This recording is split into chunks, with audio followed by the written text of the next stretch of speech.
It happened so quickly I almost convinced myself it wasn't real. One minute, we were laughing about how gas station coffee always tasted like burnt hope, and the next, Dylan slammed the SUV door shut with a sound that felt final. Gravel snapped beneath the tires. The vehicle lurched forward, dust blooming in its wake like a curtain closing too fast. I stood there, stunned.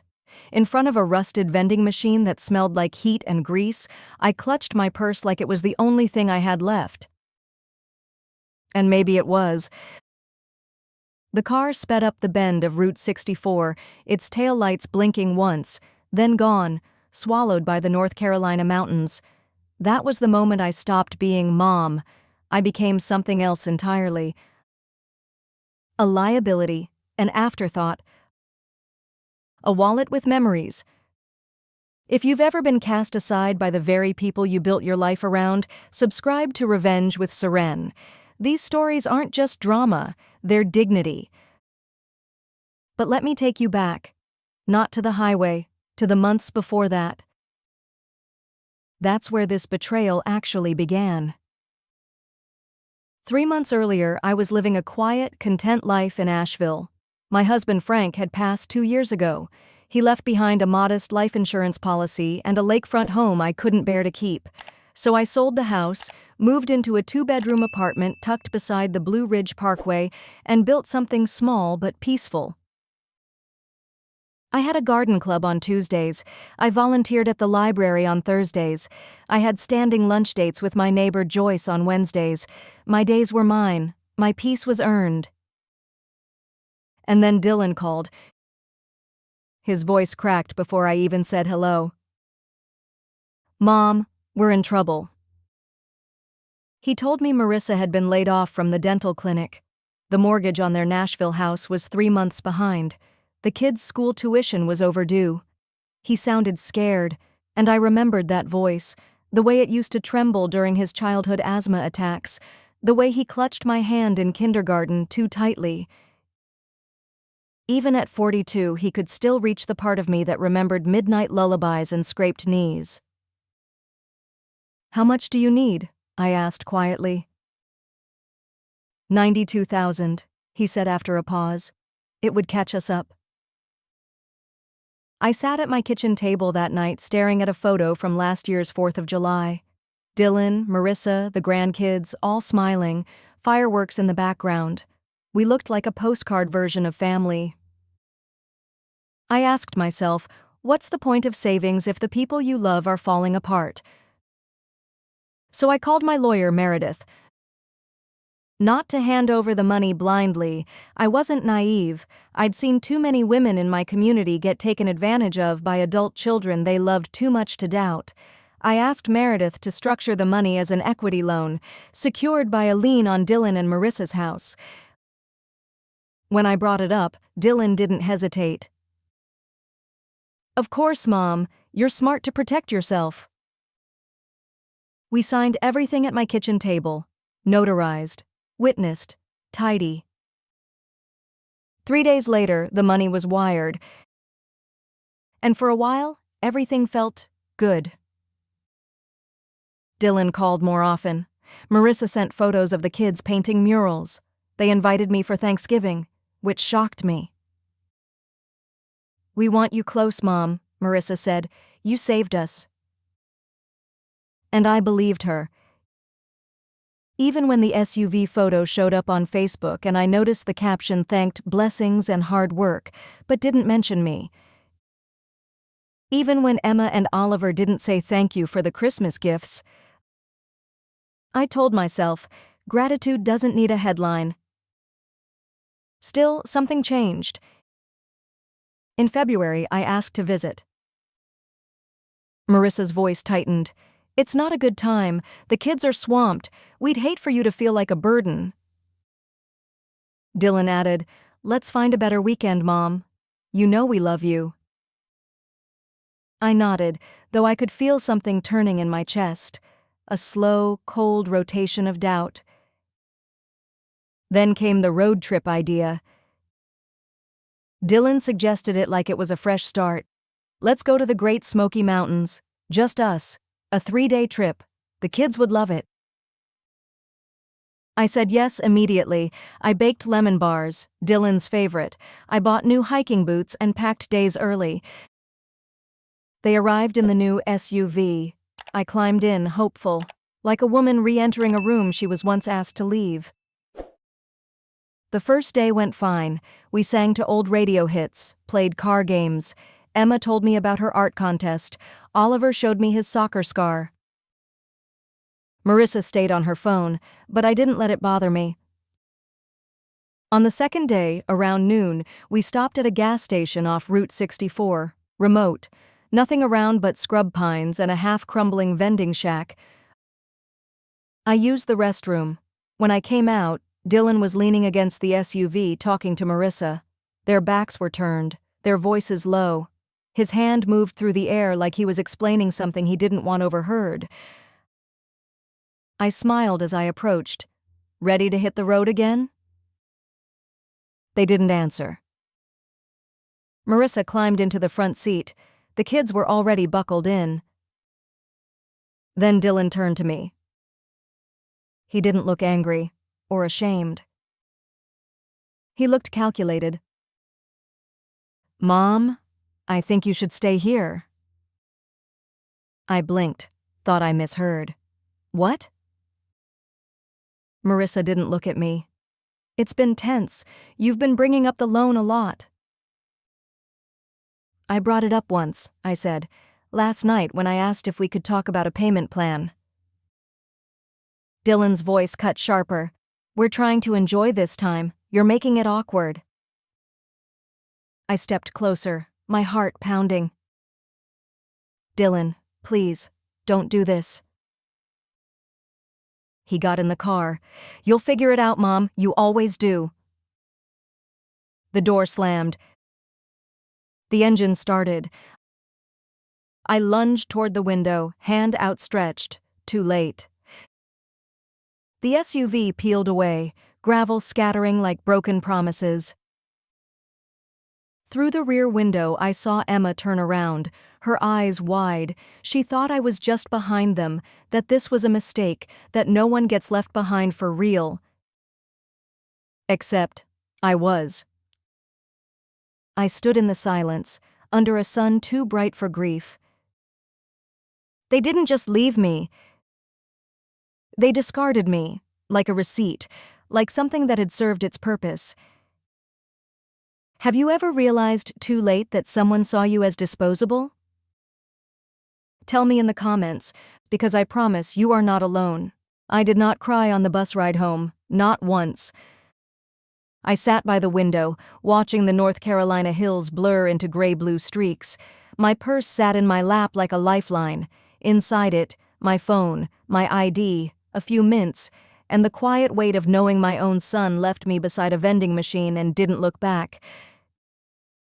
Dylan didn't call, neither did Marissa, not even a text to make sure I was safe. I arrived back in Asheville just after dark. The streets glowed orange from the rain, my boots squeaked on the apartment stairs, and when I stepped inside, the silence hit me like a wave. But not all silence is empty. Some is instructive. I turned on the kitchen light and placed my bag on the counter. Then I reached for the file folder I hadn't touched in weeks. Still sealed, still sitting where I left it, beneath my old recipe binder and a 4th of July napkin with melted popsicle stains. Inside the folder? The signed loan agreement. The $92,000 I had lent them, backed by a notarized lien on their house. The one piece of protection I hadn't given away. 3 months ago, I had done what any mother might. Dylan had called, voice trembling, telling me they were on the verge of losing their home. I listened as he laid it all out. Late mortgage payments, unpaid tuition, medical bills. He didn't sound entitled. He sounded desperate. And I believed him. What mother wouldn't? But I also knew better than to be careless. I'd seen it too many times in my gardening group. Grown children who took and then disappeared. So I did what most mothers don't. I documented everything. Meredith, my lawyer, drafted the loan. We reviewed it line by line. It was clean. No fine print. No loopholes. Just accountability. And Dylan? He signed it without protest. I get it, Mom. You're smart to protect yourself, he said, right before handing the pen back across my glass kitchen table. Marissa was with him that day. She smiled tightly, but didn't say a word. At the time, I took her silence as approval. Now I know better. The morning after the rest stop, after the betrayal, I called Meredith. I didn't embellish, I didn't dramatize, I simply told her the truth. They left me, I said, in the middle of nowhere, no explanation, no plan to come back. She didn't gasp, didn't try to soften it. Instead, she said, "You protected yourself. Now let's make sure that means something." The terms of the agreement were simple. If Dylan missed a repayment or failed to communicate within 90 days, I had legal grounds to act. That window had already passed, quietly, without excuse, without even a single attempt at acknowledgement. In other words, they had defaulted, and I had the right to initiate the next step. "I'll prepare the letter," Meredith said. By Friday, it was sent by certified mail. I didn't tell anyone, not Joyce, not my neighbors, not the library group. I just waited. And it was a strange kind of waiting, not for an apology, not even for repayment.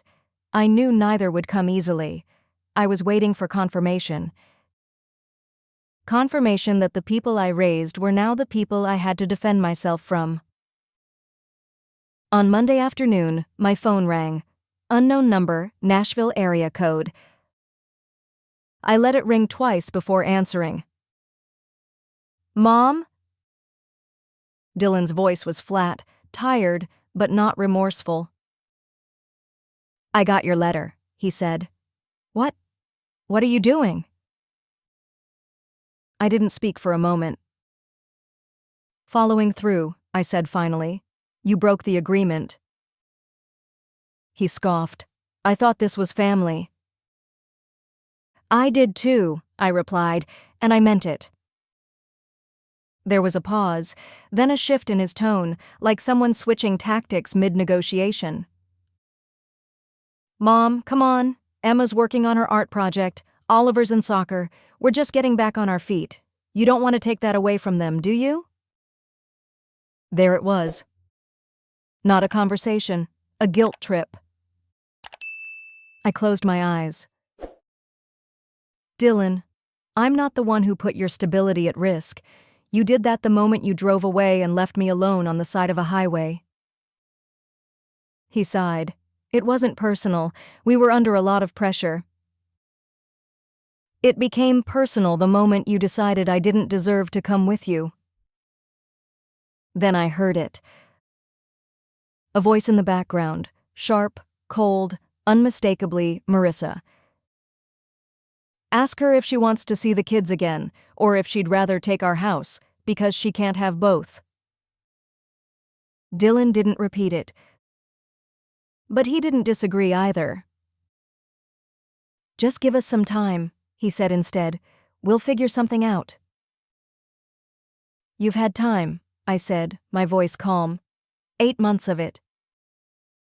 He hung up.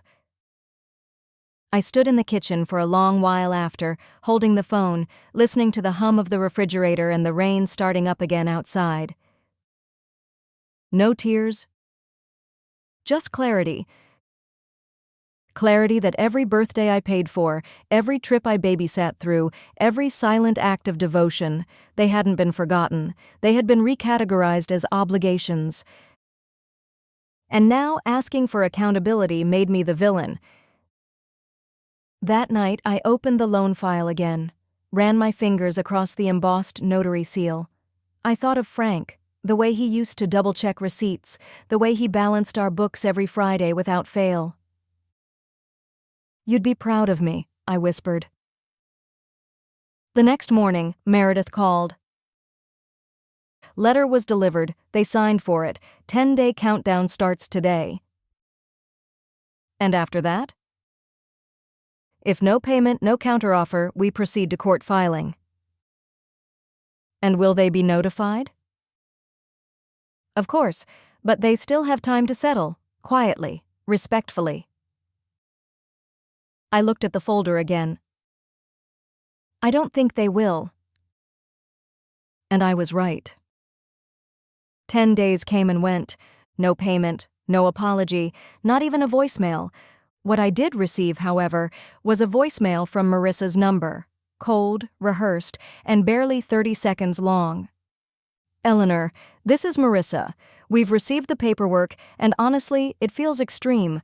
We didn't mean for things to escalate like this. We thought you were more understanding. Please don't do anything rash. No sorry. No recognition of what had happened at that gas station. Just a veiled warning dressed up as diplomacy. I saved the voicemail, forwarded it to Meredith, and went about my day. But a thought had started to haunt me, not a vengeful one, a mother's thought. If they had lied about the money, what else had they lied about?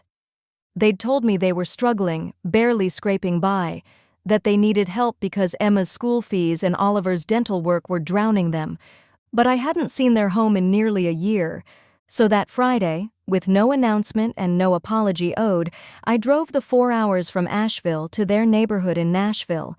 It was raining lightly when I pulled up in front of their house. The driveway looked freshly pressure-washed. A new Honda Pilot gleamed beside the mailbox, and a landscaping crew was trimming hedges under a blue pop-up canopy. The house didn't look like a family fighting for survival. It looked like a magazine spread.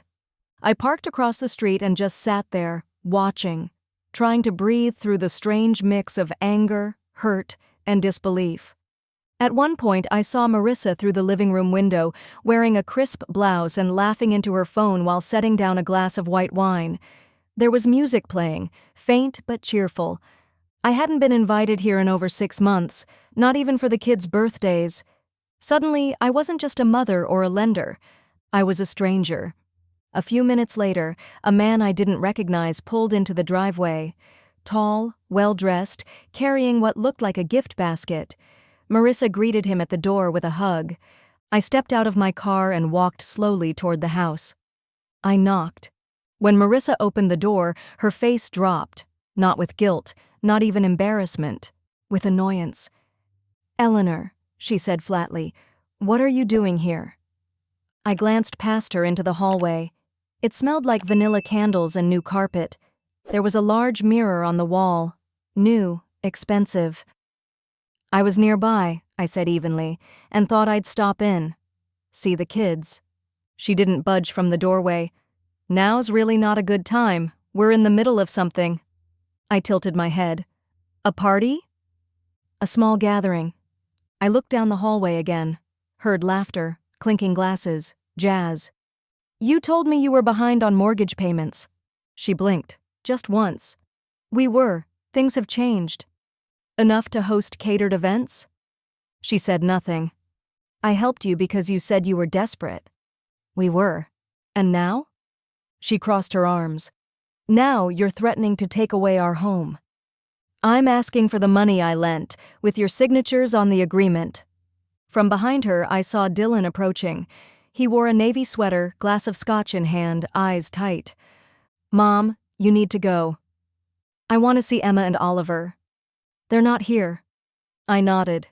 "That's convenient." "We're trying to work things out," he said quietly, "but showing up unannounced isn't helping anything." "I'm not here to help anymore," I said. "I came to see what my money paid for." He flinched. That's when I noticed the rug in the foyer.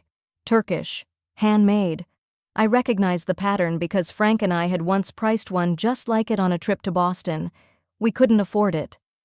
"Is that a Mashhad silk blend?" I asked lightly. Dylan's mouth opened, then closed. Marissa shifted. "Eleanor, this isn't the time." "No," I said. "It isn't. That time was months ago when I was left at a gas station without so much as a phone call." "You're twisting things." I laughed. It was soft, sad. "Am I?" I turned then, slowly, and walked back toward my car. I didn't slam the door, I didn't cry, I didn't look back. But in that moment, something clicked into place. This wasn't about misunderstanding. This wasn't even about money anymore. It was about entitlement, about how easy it had become for them to see me as a resource, not a person, a means to an end. When I got home that night, I called Meredith. "I want to move forward with the court filing." "Understood," she said. "You've been more than patient." That weekend, I visited the children's old drawings I had tucked away in my office drawer, scribbled pictures of our beach trip, the gingerbread house we made one snowy December, a birthday card that said, "Thank you for my library books, Grandma." They loved me once, before their parents taught them not to. That was the loss I grieved now, not my money, but the version of family I thought I had. Still, something steadier had taken its place. Truth. And with it, the kind of power I'd never had when I was busy trying to be liked, included, and needed. Because they could refuse to call. They could block me on social media. They could even keep the children from me for now. But they could not undo the documents they signed. They could not erase the lien I held. And they could not stop the wheels already in motion. The clock was ticking. And I would no longer wait to be asked for permission to protect myself. The court filing was submitted on a Wednesday. Meredith sent me a copy with a simple note. "Petition to enforce lien and initiate foreclosure proceedings on record. Estimated response window, 21 days. I stared at the document for a long time, my name listed not as Mom or Grandma, but as plaintiff. It didn't feel triumphant. It felt quiet, heavy. That night, I went out to the garden behind my building. The daffodils were just beginning to bloom, yellow and soft, brave against the lingering frost. I'd planted those bulbs last fall, knees in the dirt, hands aching from arthritis. I remember thinking, maybe I won't be around to see them come up. And now, here they were. Small miracles, even after neglect, just like me. 3 days after the filing, Dylan called. His tone was clipped, professional. "So, we got your little court notice." "It's not little," I said calmly. "It's a legal proceeding." He laughed bitterly. "You really want to be the kind of person who evicts her own son?" I said nothing. "Marissa's parents are helping us with a temporary lawyer," he continued. "But you should know, the kids are asking a lot of questions. They miss their grandmother." The cruelty in that hit harder than if he'd screamed at me, not because it was true, but because it wasn't. They hadn't tried to call. I hadn't received a birthday card, a single drawing, nothing. But now that there were consequences, they suddenly remembered my value. I spoke slowly. "Dylan, I was your safety net. For years.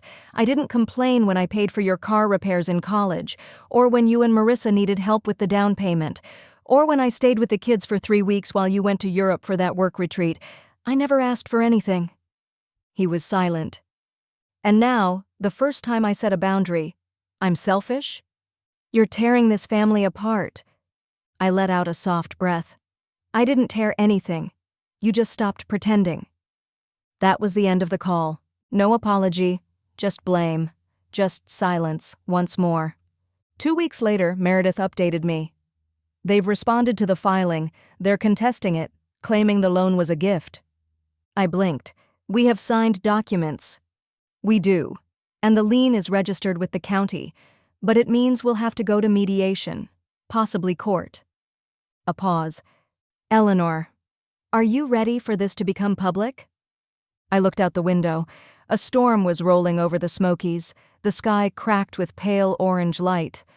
"They made it public when they left me on the side of a highway," I said. "Now it's my turn." The hearing date was set for the following month. I wasn't surprised when the local community caught wind of it. Our church women's circle had a group chat, and word travels fast when someone's daughter-in-law is seen storming into the Buncombe County Clerk's office in heels and fury. That's when the whispering started. "She's taking her own family to court? Surely there's more to the story. I always thought Eleanor was so generous." It stung more than I expected. Until one morning, a soft knock came on my door. It was Joyce, from 3 doors down, always the one who knew too much but said too little. She brought banana bread and sat down without asking. "I heard what's happening," she said, placing the warm tin on my counter. "And I just want to say, I admire you." I raised an eyebrow. "My oldest took $30,000 from me last year, never paid it back, told me it was my duty as a parent. I didn't have the strength to fight it, but you—" She smiled, a little sad. "You're doing what so many of us wish we had." I didn't know whether to cry or hug her.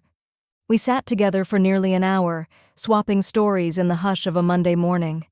At one point, she leaned forward and said something I'll never forget. "You weren't selfish, Eleanor. You were responsible. They only call you selfish now because you stopped letting them be careless." That evening, I pulled out a memory box I hadn't touched in years. Inside were yellowed report cards, baby photos, a lock of Dylan's hair from his first haircut. So many reminders of love, of effort, of decades I had poured into him. I didn't regret a moment of that love, but I refused to let it be used as a leash. They had made their choices. I had made mine. And in just a few weeks, a judge would read the contract and decide what came next. But in my heart, I already knew. This wasn't a case about money. It was about memory, and mine was sharper than they ever imagined. The mediation hearing was held in a neutral office suite in downtown Asheville. The carpet was beige, the chairs too soft. The waiting area smelled faintly of peppermint and printer paper. I arrived 15 minutes early. Meredith had prepped me for every question, every tactic they might use. Still, my palms were damp when I signed in at the front desk. Dylan and Marissa arrived exactly 1 minute late. She wore a slate gray pantsuit, heels too high for practicality. He had shaved, but the tension in his jaw looked like it had been building for days. He barely looked at me. Marissa didn't at all. We sat on opposite ends of a long oak table, a mediator between us, a woman named Trina with wire-framed glasses and a polite but firm tone. "This meeting is to determine if there's a mutually agreeable resolution before we proceed to court," she explained, looking at both sides. "Ms. Brooks, you filed a lien enforcement petition. Is that correct?" "Yes," Meredith answered, sliding the paperwork across the table. "Our client lent the respondents $92,000, secured by a written and notarized agreement, and registered a lien on the property." Trina turned to Dylan. "And your position?" Dylan cleared his throat. "We believe the money was a gift, offered voluntarily as family support. There was no expectation of repayment." Marissa folded her arms. "No one forces their son to sign a contract. She brought it up after we accepted her help. It felt manipulative." Meredith raised one eyebrow, calm and unshaken. "Actually, both parties signed before the funds were dispersed. The contract was created in good faith by a third-party attorney. There are also emails and text messages confirming its terms." I watched Marissa shift uncomfortably. I stayed silent. "Let the facts speak for me." Trina looked through the file. "I see the lien registration with the Buncombe County Clerk's office, time-stamped, and notarized signatures." She paused. "Mr. Brooks, did you read this before signing?" Dylan hesitated. "I trusted my mother." "So you're not denying your signature?" "No." There it was, the first crack. I exhaled slowly. They had come prepared to twist the narrative, but they hadn't expected I'd be just as prepared, with documentation, receipts, and a calm that unnerved them more than yelling ever could. Marissa leaned forward, her voice low. "What exactly do you want from us, Eleanor? You want to take away our house? Uproot your grandchildren?" I met her eyes for the first time. "No, Marissa. I wanted to be treated like family, but when you abandoned me on a highway and used my grandchildren as bargaining chips, that stopped being possible." Trina cleared her throat, steering the conversation back to facts. "Let's focus on repayment options. Are you able to begin a payment plan toward the $92,000? Dylan looked cornered. Marissa's voice sharpened. "We can't pay that. Not now. We've got bills, childcare, taxes. You're asking us to collapse our lives because your feelings got hurt." Meredith leaned forward, voice quiet but precise. "We're not asking. We're exercising a contractual right." They went silent. It wasn't personal anymore, it was legal. By the end of the session, Trina summarized the outcome. No agreement reached, moving to formal proceedings. As we stood, Dylan finally looked at me. "You're not the mother I thought you were." The words were meant to sting, but they didn't. Because I wasn't the woman who would beg for scraps of love anymore. As we exited the office, Meredith turned to me. "They'll try to delay next, possibly drag out discovery, but they're not on solid ground." That evening, I sat on my porch with a cup of chamomile tea, watching the wind stir the hydrangeas. And for the first time in weeks, I felt steady. Not victorious, not cruel, just steady. The next morning, something surprising happened. I received a letter. Handwritten, no return address, but the familiar tilt of Emma's handwriting gave it away instantly. Inside, a folded sheet of lined notebook paper. "Dear Grandma Ruth, we don't know why we haven't seen you. Mom says you're mad and Dad says you're busy, but I don't think that's all true. Oliver cried last night because he missed your blueberry pancakes. I miss your garden and when we did puzzles. Are we in trouble? I hope not. Please write back. Love you so much. Emma." My hand trembled, not with anger, with something deeper. Heartbreak, because she had no idea. Her innocence was being used as a shield, again. But her letter reminded me why I had to hold my line. If I caved now, I would teach her that love meant folding to cruelty. I wrote back the same night, "Dear Emma, you are not in trouble. You are never in trouble with me. Some grown-ups make hard choices, and sometimes they don't tell kids the whole story. But I love you and Oliver very much. I will always be here, even if you can't see me right now. Your blueberry pancake grandma, Ruth." I didn't sign it as Grandma Eleanor, just Ruth, because I wanted her to remember that I was a real person, not a pawn in her parents' game. The letter was dropped off discreetly at her school through a friend of Joyce's who volunteered in the district. I didn't expect a response, but I knew I had sent a truth that mattered.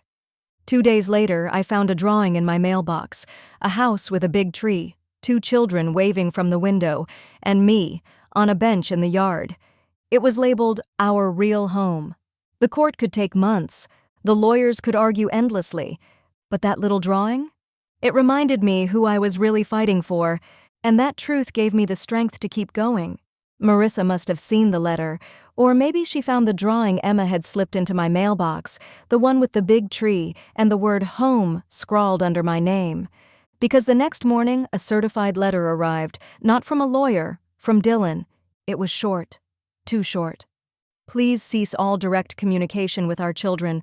All future contact must go through legal counsel." No signature, no warmth, just the cold stamp of control. I didn't respond. I didn't need to, because the drawing was already pinned to my fridge, held up by a magnet shaped like a teacup. It reminded me that I wasn't ruining anything. I was simply refusing to be erased. But they were escalating. That week, Marissa posted a long, carefully worded message on Facebook, tagged with phrases like family betrayal, protect your kids, and elder manipulation is real. She wrote, "Not everyone who smiles at your kids has good intentions. Some people can't stand losing control and will use any tool, even money, to punish love. We are choosing peace. Please respect our space." Underneath the post, I saw names I recognized. Her sister, a neighbor from their street, a few of their church friends. They all chimed in with sympathy. Only one person commented differently, Joyce.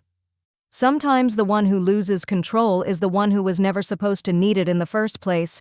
Eleanor is one of the kindest people I've ever known." No one liked her comment. It stayed there like a quiet candle in a room full of torches. I didn't ask Joyce to defend me, but I was grateful she had. Still, the damage was unfolding fast. I started getting fewer calls from my old gardening club. 2 canceled our coffee dates without explanation. 1, Susan, sent me a message. "I just want to stay out of it. Hope you understand." I did. But it hurt, because what no one sees about betrayal is that it always comes with a ripple, and sometimes the loneliness is louder than the fight itself. Meredith called that evening with news. "They filed a counterclaim," she said. "They're alleging emotional distress and elder coercion. It's not strong, but it's meant to delay." "Delay what?" "The inevitable," she said gently. "You still hold the lien. They're just stalling." I hung up and sat with that word. Inevitable. Because that was the part they didn't understand. I wasn't trying to destroy them. I just wasn't going to let them pretend I didn't matter. That Sunday, I skipped church. I usually sit in the back row. I usually wear navy and bring lemon drops in my purse for the children sitting near me. But I didn't have the strength to be seen. Instead, I went to the local farmer's market. I walked past the dahlias, the cheese stand, the jams with gingham tops. And then I heard it. A voice. "Grandma Ruth?" I turned. My heart stopped. Emma. She was holding her friend's hand, a little brown-haired girl from her class. Her eyes lit up, but behind her, I saw the unmistakable shape of Marissa, 20 feet away, frozen. "Emma," I said softly, kneeling. "Hi, sweetheart." She rushed into my arms before anyone could stop her. It lasted 3 seconds, maybe 4. Then Marissa was there, pulling her back. "We've talked about this," she said under her breath. Emma looked confused, her arms still half reaching toward me. "I'm sorry," I said aloud, for Emma, but really for no one. "Just surprised to see you, that's all." Marissa's voice was tight. "Don't do that again." She didn't yell, she didn't make a scene. But her fingers gripped Emma's shoulder just a little too firmly. I stood up, calm, quiet, and for the first time I looked her in the eyes and said what I had been carrying. "You are not protecting them, you're shielding yourself from who you've become." She blinked, then turned and walked away, Emma trailing behind, glancing back once with tears in her eyes. I left the market without my usual jar of marmalade. That night I wrote a letter, not to them, to myself.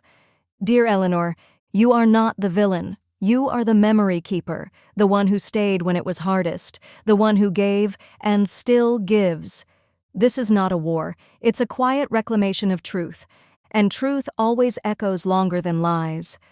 The next morning, I got an email from Meredith. The judge reviewed the preliminary motions. Trial is set for 6 weeks from today, and then she added, "Also, the lien is officially enforceable by property seizure if no repayment is made." I stared at the screen. This wasn't about suing anyone anymore. It was about choosing what kind of silence to leave behind. And I had already made my choice. 6 weeks passed like a slow drip from a leaky faucet. Marissa had stopped posting. Dylan hadn't texted. The air between us had gone completely still, not peaceful, just still, like the eerie calm before a thunderstorm breaks across the Carolina hills. The trial was set for a Thursday. No jury. Just a judge in a modest courtroom, 1 county over, where things didn't move fast but moved with weight. That morning, I dressed in navy, not because I was trying to look respectable, but because I had always worn navy to important things, weddings, funerals, my first job interview at the library. It was my color for moments that mattered. Meredith met me on the courthouse steps. "They'll try to drag this out," she said as we walked in. "But they won't win." I nodded. I wasn't hoping for a win anymore. I was hoping for clarity. Inside, the judge was already seated. Gray hair, square glasses, and the kind of voice that didn't rise above conversation, but still carried authority. He looked over the paperwork, then motioned to Dylan and Marissa's side. "You claim this lien was coercive, filed without informed consent?"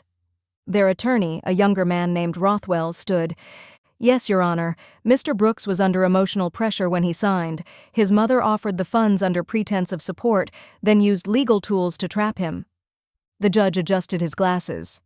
"Is there evidence of undue influence?" Rothwell hesitated. "Not directly, but the family dynamics suggest a pattern of pressure." The judge looked unimpressed. "Pressure is not coercion," he said flatly. "Ms. Brooks?" Meredith rose calmly. "The lien was executed through an independent notary after Mr. Brooks received counsel. We have documentation of that consultation, as well as a timeline of transfers signed by both parties." She slid a packet forward. I knew what was in it. I had seen the printouts, the emails, even the Venmo receipts. Rothwell pushed back, trying to question intent, painting me as controlling. But it all felt like static, noise from a station nobody listened to anymore. Then the judge asked me directly, "Ms. Brooks, may I ask, what outcome are you seeking?" Everyone turned, even Dylan, even Marissa. I stood slowly. My heart was loud in my chest, but my voice came out quiet and even. "I'm not here for vengeance. I just want the truth recognized, that what I gave wasn't a gift, it was my savings, it was my future. And when they left me on the side of a highway like I didn't matter, that truth became something I had to protect. Not just for me, but for every woman told she was too generous to have rights." The courtroom fell silent. Even the judge paused before replying. "Well said." Then he turned to Dylan. "Mr. Brooks, do you deny receiving and signing the agreement?" Dylan shifted uncomfortably. "No, sir." "And do you claim your mother forced you?" Dylan didn't speak. He just looked at the floor. The judge nodded slowly. "Then I see no basis to dismiss the lien. Unless you have immediate funds to repay the $92,000, the court grants Ms. Brooks authority to initiate sale proceedings on the property." Marissa gasped.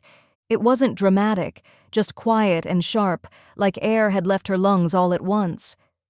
Dylan closed his eyes. Meredith whispered beside me, "It's done." But I didn't feel triumphant. I felt empty. Because this wasn't the win I once wanted. It was the confirmation of something I already knew. They never planned to repay me. Not in money, not in dignity. Outside, the sky was overcast. We stood on the courthouse steps again, like we had hours ago, only now everything had changed. Meredith squeezed my hand. "You've got options now. You don't have to force a sale. You could let it sit, leverage it for mediation again, or proceed." I looked out toward the parking lot where Dylan was loading his briefcase into their car. "I don't want their house," I said quietly. "You want accountability." "No," I replied. "I want my name to mean something again, that's all." That afternoon, back home, I walked through my small garden. The roses were blooming, their petals soft and unbothered. There was a knock at the door. I opened it to find an envelope. No note. Just one of those cheap mailers from an office supply store. Inside, a check, made out to me, for $10,000. The memo line read, "Partial payment, more to come." No signature, no apology, no words. Just a gesture. I didn't cry. I didn't even smile. I just folded the check in half, placed it in the drawer with Emma's drawing, and poured myself a cup of coffee. Because some days, peace comes not in a courtroom ruling, but in the sound of your own breath steadying itself again. For 3 days I stared at the check without cashing it. Not because I was waiting for more, but because I didn't know what I wanted anymore. It was never about the money, it was about acknowledgement, and this silent check felt like a lock with no key. That's when I met her. Her name was Gloria Barnes, a retired nurse with short silver hair and a laugh that came in waves. She moved in 2 houses down, into the little blue bungalow that had sat empty since March. The first time I saw her, she was wrestling with a box labeled books and swearing under her breath about the heat. "Need a hand?" I offered, stepping across my gravel walkway. She turned, startled, then smiled. "Only if you're stronger than I look." "I doubt that," I said with a laugh, reaching for the other side of the box. That was the beginning. Gloria wasn't nosy like some neighbors. She didn't pry. But she noticed things, like how I always hesitated before picking up the mail, how I stood too long in the garden but never harvested the tomatoes. "How long have you lived here?" she asked one afternoon, sipping iced tea on my back porch. 23 years, I said. "I raised my son here." She didn't ask where he was. She just nodded. That's a long time to hold history. Her choice of words struck me. Not make history. Hold it, like something heavy that never quite left your arms. The next week, Gloria invited me over for dinner. Nothing fancy. Just stew, biscuits, and a peach cobbler she said she half burned. "I used to host Sunday dinners," she said as we ate, before my girls moved away. Then it was just me, and the silence started feeling heavier than the dishes. I looked at her. She wasn't saying it to gain sympathy. She was sharing it like a quilt, warm, worn, and threaded with years of things unsaid. I told her about Dylan that night, about the highway, about the lien, about the courtroom. She didn't interrupt. She didn't offer advice. When I finished, she leaned back, crossed her arms, and said, "So, let me get this straight. You gave up your retirement so your son could live a dream, and he repaid you by cutting you out of it?" I blinked.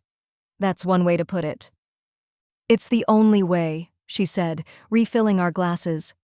"And let me tell you something, Ruth. You are not broken. You are betrayed. There's a difference." Her words settled in my chest like soft bricks, grounding me. That evening, as I walked home, I thought about the word betrayed. It sounds violent, but sometimes betrayal doesn't shout. Sometimes it whispers through forgotten birthdays, through absence, through a child's eyes looking past you like you are a stranger in your own story. The next morning, Gloria rang my doorbell holding a set of keys. "For the spare," she said, "in case you ever need to borrow sugar or courage." I smiled. Then I went inside and took out Emma's drawing again. It was slightly faded now, edges curling, but still beautiful. I placed it in a frame. Next to it, I pinned the check. Not as proof of victory, but as evidence. I mattered enough for them to start paying attention. That same week, a letter arrived from their attorney, not Dylan's, Marissa's. It read, "Pending further negotiations, Mrs. Brooks is open to arranging a formal visitation schedule for the children, contingent on confidentiality and future lien adjustments." I didn't reply. Instead, I sent a short email to Meredith. "No agreement unless it's written from Dylan directly, no intermediaries, no secrecy, and no discounts for silence." I was done making myself smaller for their comfort. Because here's the truth they never saw. Being alone is not a punishment, it's a pruning, and I was starting to bloom again. I never thought I'd be the kind of woman who could talk about betrayal without her voice cracking. But standing in front of a microphone in downtown Durham, I realized something had changed. The Carolina Women's Resource Collective had invited me to speak. Me, Ruth Hale, a woman whose own son left her stranded on the side of a highway. I wasn't famous. I wasn't a writer or a speaker. I was just someone who survived something ugly without becoming bitter. 3 weeks earlier, I had received the letter, a formal invitation, tucked in a cream-colored envelope with my name written in careful blue ink. I thought it was a mistake. But no, it was real. They were hosting a summit on elder justice and financial betrayal. Someone had heard about my case. Not the headlines, there were none, but the court filings, the property transfer, the silent dignity. They didn't want me to be a cautionary tale. They wanted me to be a voice. I stood on the stage, heart pounding. There were maybe 70 women in the audience, some old enough to be my mother, others young enough to be my daughter. And as I looked at them, I didn't feel fear. I felt recognized. I spoke plainly, no tears, no dramatics, just truth.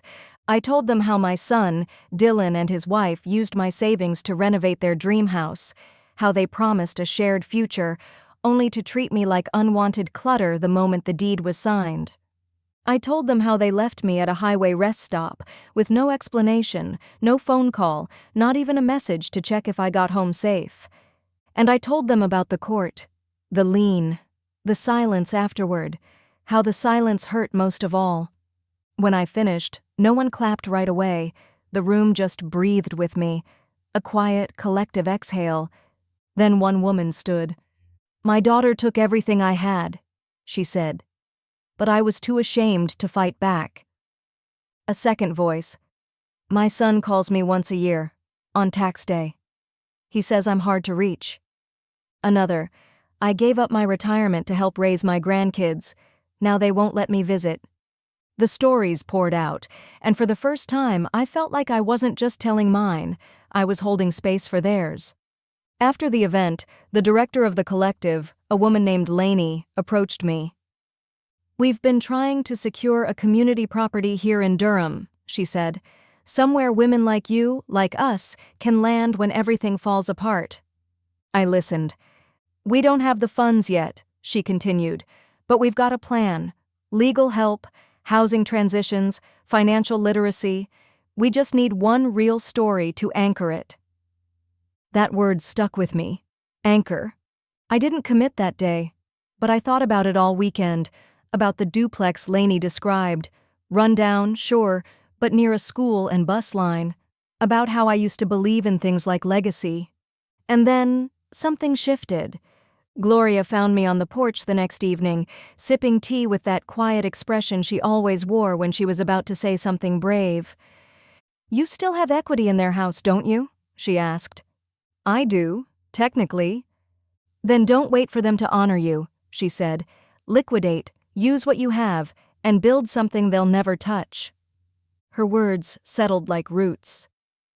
By the following week, I met with Meredith again. We reviewed the lien, evaluated the equity, and made a decision. We would sell my portion to a third-party investor. Someone with no emotional ties, just numbers. The process was clinical, efficient, unemotional, exactly what I needed. 2 weeks later, the money cleared. $94,200 wired into my account. I stared at the screen. That number didn't represent wealth. It represented agency. That same day, I transferred $20,000 to the Carolina Women's Resource Collective. No conditions, no vanity plaques, just one request: use it for the women who have nowhere left to knock. Lainey called me, her voice shaking. "We're naming it Anchor House, after your words." I nodded quietly, but the story didn't end there. A few days later, I received a thin envelope, handwritten, Marissa's handwriting. I paused before opening it. "We've been told you're sharing our situation publicly. We ask that you respect our privacy." That was it. No greeting, no apology, just an attempt to reassert control. I didn't respond. I didn't need to. I took the letter and slipped it behind an old photo of Emma, age 10, holding a paper flower she made me for Mother's Day. Then I went outside to water my garden. That evening, Gloria gave me a gift, a small glass pendant with a sunflower pressed inside. "For your new desk," she said, "to remind you that even the smallest things bloom again." I held it in my palm and thought of everything I'd once believed I lost. I hadn't lost my legacy. I had finally reclaimed it, and this time I wouldn't be quiet about it. The invitation wasn't glossy or embossed, no cursive fonts, no autumn leaves on cardstock. It was a plain email, the kind people usually ignore, but not this time. The subject line read, "Thanksgiving at Anchor House. You're welcome here." That year, the leaves in Durham turned early. By the second week of November, the sidewalk in front of Anchor House was already blanketed in golden browns and burnt reds. Gloria and I had spent days preparing, roasting root vegetables, sourcing local turkeys, and ironing every cloth napkin we could find. This wasn't just any holiday. This was the first time I'd opened a home of my own since Dylan and Marissa took the last one from me. Anchor House had become more than a community pilot. It was a refuge. Women came and went during those early months. Miss Lorraine, who left a financially abusive marriage in Greensboro, Kara, a grandmother who'd been couch surfing after her daughter took her name off the deed, and Belinda, newly widowed and almost evicted by her in-laws within 2 weeks of the funeral. We didn't have much: 3 bedrooms, a basement office, a garden out back. But we had quiet, warmth. No one tiptoed. No one had to ask permission to exist. So when Thanksgiving came, I knew exactly what I wanted to do. I didn't ask anyone's approval. I simply opened the doors. Gloria made her famous sour cream cornbread. I roasted a sage-brined turkey with the tenderness of someone healing her own wounds. Belinda brought sweet potato pie, her late husband's favorite. Miss Lorraine lit tall beeswax candles, one for every woman who couldn't be with us but still shaped our path. By noon, the house was full, not just with residents but with neighbors who brought folding chairs and mason jars of cider, teachers from the nearby school, a woman from the courthouse who had remembered my name. Even Lainey came with her 2 boys and a pumpkin dish she called accidentally vegan. No one asked where anyone came from. No one needed to explain who they used to be. I stood in the doorway, watching the dining room fill, and thought back to all the holidays I spent feeling like a footnote in someone else's story. How many times had I been told I was too much to bring around in-laws? How often had my quiet been mistaken for consent? I was never loud, but I had always noticed. Around 2 o'clock, as we were carving seconds and passing gravy, my phone buzzed. A message preview from an unknown number slid across the top. "Hope you're okay. Emma's been asking about you." My hands froze mid-air. For a moment I forgot where I was. It was Dylan. He hadn't used my number in over 10 months, not since the court ruling, not since I cashed out my lien and transferred my equity, not since I walked away completely. I locked the phone without answering, but Gloria noticed. "You okay?" she asked gently. "Just noise," I replied. "Just the past knocking again." She nodded. We'd all had those knocks. Later that evening, after everyone had left and the house returned to stillness, I sat alone by the window, tea in hand. I looked at the message again. This time I read it slower. Not a word of apology, not a trace of ownership, just concern for Emma. And even that, filtered through what? Guilt? Control? I didn't know. But I knew one thing: I wouldn't give in to nostalgia. Not now, not after everything. I opened a notebook, the one I used to track our residents, donations, and outreach. And I began a new page. Next year's Thanksgiving goals. 1. Invite more women in transition. 2. Start a garden-to-table program. 3. Build our own community kitchen. No more borrowed ovens. 4th, set a place for those who never got one at their own table. The next morning I texted Lainey, "Let's talk about expanding." That was it. Simple, steady. Because I wasn't just hosting dinner, I was hosting healing. And I wouldn't let the people who left me on the side of a highway define what family meant. Not anymore. 2 days before Christmas, the sky over Durham turned a soft, silvery white. The kind of quiet snow that reminded me of the Midwest winters I grew up in, before marriage, before motherhood, before betrayal ever had a name.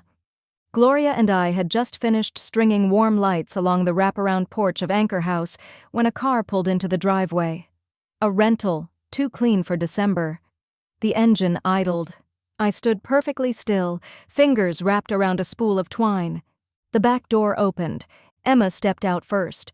Her coat was too thin for the weather, a scratchy-looking gray thing with sleeves half a size too short.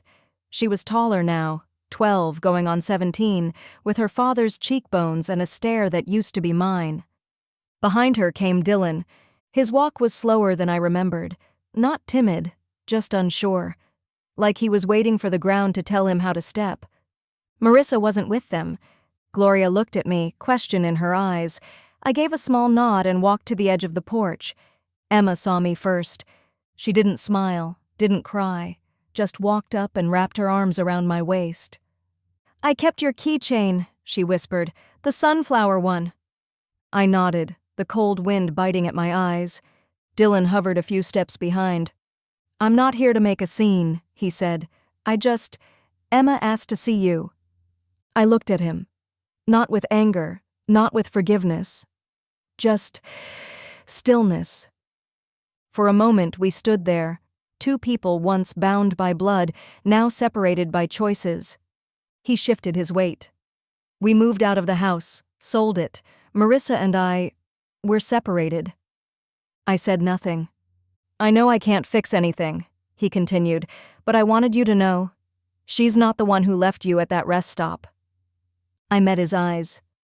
"You were driving," I said softly, "and you didn't turn back." That was all. He looked down. For the first time since the court filings, the lien and the silence, he didn't defend himself. He didn't ask for grace. He just stood there in the cold, holding his own regret. "Emma's been writing to you," he said. "I know," I replied. "I've kept every letter." Behind me, the porch light flickered. Gloria opened the door and stepped aside. "You both can come in," she said, "if you want." Inside, the house was warm. Music played low from the vintage radio. Pine cones sat in a basket on the hearth. A pot of cider simmered gently on the stove. Emma walked in, wide-eyed. "This place smells like ginger and stars," she said. I smiled. "That's Gloria's tea blend." We sat around the kitchen island, Emma talking about her new school, her poetry club, how she started learning to play the cello. Dylan didn't say much. He just watched her, sometimes glancing at me as if searching for the woman he used to know. Eventually, Emma excused herself to use the bathroom, and for the first time in nearly a year, Dylan and I were alone. "I never thought you'd take the lean," he said quietly. "I thought you'd come back." I stirred my tea. "You thought wrong," I said. He looked at his hands. "I miss things being simple." "Things were never simple," I replied. "You just weren't paying attention." He nodded slowly. "You did the right thing." I didn't respond. Because this conversation wasn't about right or wrong anymore. It was about closure. When Emma returned, she held a folded slip of paper. "I wrote something," she said, offering it to me. "You don't have to read it now." I took it gently. "I will." They left just after sunset. I walked them out. No hugs, no promises, just a quiet drive safe, and a daughter's backward glance that said more than words ever could. Back inside, I unfolded the paper. It was a poem. "You weren't the glass they shattered. You were the light that made them see the cracks." I read it 3 times before I folded it back and tucked it inside the notebook where I kept Anchor House's founding papers. Because some things, like truth, like healing, deserve to be placed beside every brick that rebuilt you. They thought I had nothing, but I had the key all along. Not to their house, to my future. Spring came early the following year. The dogwoods bloomed in soft pinks across Durham's sleepy streets, and the daffodils Gloria planted last November stood taller than I expected. On the front gate of Anchor House, a hand-painted sign read, "No one here is forgotten." We didn't mean it as poetry, we meant it as policy. That morning I stood barefoot in the back garden, breathing in the scent of soil and rosemary, when a volunteer named Josie approached me with an envelope. No postage. Just my name in ballpoint ink. Inside was a card with watercolor sunflowers. The handwriting was unmistakable. "Emma. Hi, Grandma. I hope it's okay to call you that again. I wanted to say thank you for giving me space, even when you had none left for yourself, for not chasing, for waiting with dignity. I'm learning that love isn't always loud. Sometimes it just stays. Love, Emma." I held the card close for a long time, not crying, not smiling yet, just still.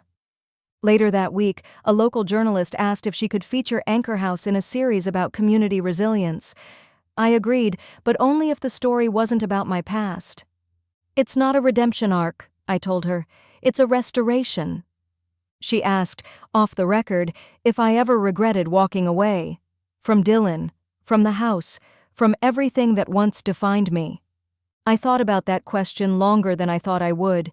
Because some days, yes, it had been hard. The silence, the absence of Emma's laughter, the sting of knowing your own son sees you as replaceable. But regret? I smiled.